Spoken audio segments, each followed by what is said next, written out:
നമസ്കാരം.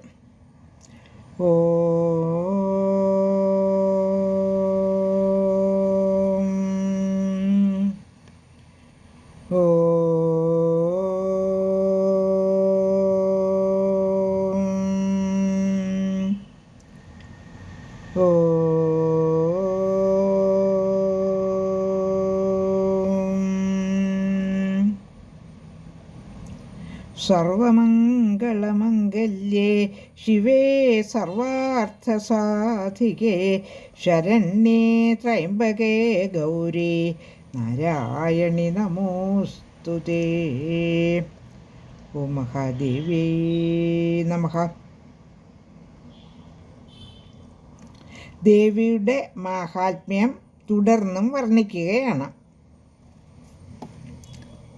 ശ്രീമദ് ദേവി ഭാഗവതം പ്രഥമസ്കന്ധം അധ്യായം 8 48 ശ്ലോകം.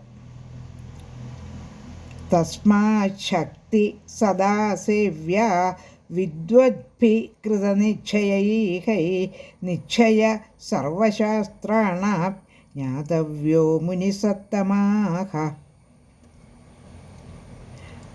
അർത്ഥം: അതുകൊണ്ട് നിശ്ചയബുദ്ധി വന്ന പണ്ഡിതന്മാർ ശക്തിയെ സദാ ഉപാസിക്കേണ്ടതാണ്.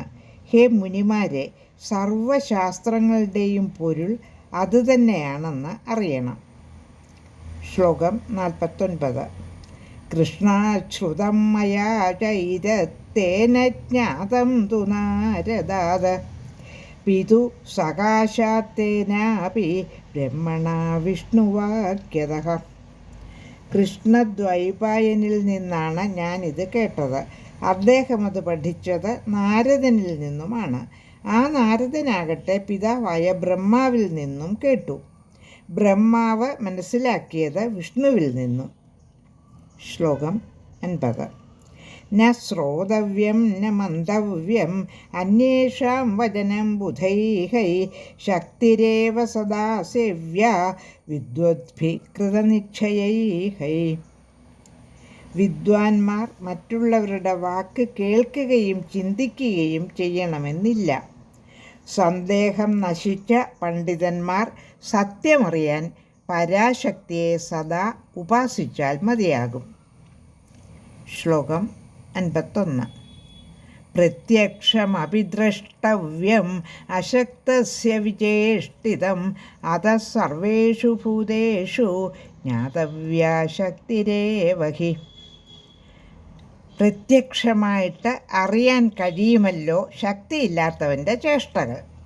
അതിനാൽ സർവഭൂതങ്ങളിലും കുടികൊള്ളുന്നത് ആ ശക്തി തന്നെയാണെന്ന് അറിയേണ്ടതാണ്. ഇതി ശ്രീദേവി ഭാഗവതേ പ്രഥമസ്കന്ധേ 8ാധ്യായഃ. ലോകാ സമസ്താ സുഖിനോ ഭവന്തു.